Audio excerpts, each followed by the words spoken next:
Hello everyone, नमस्कार। स्वागत है आप सभी का। अगर आप बीए थर्ड सेमेस्टर के स्टूडेंट हैं तो ये वीडियो बिल्कुल आपके लिए है। पिछले लेक्चर में हमने आपको यूनिट फर्स्ट का ओवरव्यू दे दिया था और आज के वीडियो में हम आप सभी के साथ डिस्कस करेंगे। जो पहला पॉइंट था पर्यावरण, पारिस्थितिकी और पारिस्थितिकी तंत्र। तो सबसे पहले हम जानेंगे कि पर्यावरण है क्या। सबसे पहले हमको पर्यावरण के बारे में जानना होगा, फिर उसके अंदर पर्यावरण के कौन कौन से घटक होते हैं, और तीसरा होता है कि इकोलॉजी। इकोलॉजी मतलब पारिस्थितिकी क्या है।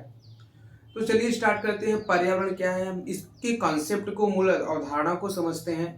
पर्यावरण का एक सामान्य अर्थ समझा जाए तो परिधन आवरण, यानी हमारे चारों तरफ का वो आवरण जिसमें हम रहते हैं। जैसे हमारे चारों तरफ पेड़ पौधे, जीव जंतु, वायु, जल, उसके बाद फिर वो सभी संबंधित क्रियाएं जो पेड़ पौधे करते हैं या हम आप करते हैं, यानी हमारे इस वातावरण में मौजूद जैविक, अजैविक, सांस्कृतिक, भौतिक, प्राकृतिक, वो सारी चीज़ें पर्यावरण का अंग है। तो जैसे अभी आप यहाँ पे बैठे हो, आप अपने बाहर कहीं निकल के जाइए, जो भी चीज़ें आपको अपने आसपास दिखाई दे रही हैं वो सारी चीज़ें हमारे पर्यावरण का हिस्सा हैं। तो आई होप कि आपको पर्यावरण के बारे में अच्छे से समझ में आ गया होगा। और अब हम जानते हैं कि पर्यावरण के घटक कौन कौन से होते हैं। तो पर्यावरण घटक का मतलब ये होता है कि पर्यावरण में कौन कौन सी चीज़ें सम्मिलित होती हैं, कि पर्यावरण कौन कौन सी चीज़ों से मिलके बना होता है।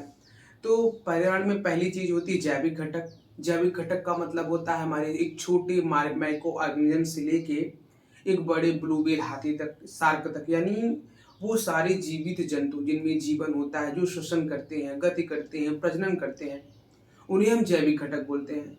और दूसरा होता है अजैविक। अजैविक मतलब जिनमें जीवन नहीं होता है। उसके बाद प्राकृतिक। प्राकृतिक मतलब हमारे पर्वत, पठार, मैदान, वो सारी चीज़ें जो हमें नेचर ने दिया है। और मानव निर्मित, यानी इंसान ने जिसे अपने हाथों से बनाया हो। जैसे हमारा हो गया घर, इंसानों ने क्या किया, सड़कें बनाई, पुल बनाए, ब्रिज बनाए। तो यानी पर्यावरण के घटक के अंतर्गत कुल सम्मिलित होते हैं जैविक, अजैविक, प्राकृतिक, मानव निर्मित और सांस्कृतिक घटक, यानी मंदिर, मस्जिद, गुरुद्वारा, ये सारी चीजें हमारे पर्यावरण घटक के अंतर्गत सम्मिलित होती हैं।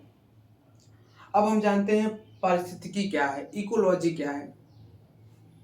तो इकोलॉजी का मतलब ये होता है कि हमारे पर्यावरण में भी जितनी भी तत्व मौजूद हैं वो एक दूसरे के ऊपर निर्भर रह के ही अपना जीवन सरवाइव करते हैं। यानी एक दूसरे के ऊपर जो हमारी निर्भरता होती है उसी को ही हम पारिस्थितिकी बोलते हैं। जैसे एग्जाम्पल के हिसाब से हम समझते हैं तो जो पेड़ पौधे होते हैं वो घास को बनाते हैं, और उस घास को कौन खाता है, हिरण खाता है। अब हिरण को कौन खाता है, शेर खाता है, ठीक। लेकिन जब शेर मरता है तो वो मिट्टी में मिल के पोषक तत्व बन जाता है, और वो पोषक तत्व फिर से पौधों को प्राप्त होता है। तो ये सारे चेन, ये सारी श्रृंखला को हम क्या बोलते हैं, इकोलॉजी बोलते हैं। तो आई होप कि आपको इकोलॉजी के बारे में अच्छे से समझ में आ गया होगा। अब हम इसके आगे जानेंगे कि जो हमारे पारिस्थितिकी होते हैं उसके कितने सिद्धांत होते हैं। अब उनके सिद्धांत के ऊपर डिस्कस करते हैं।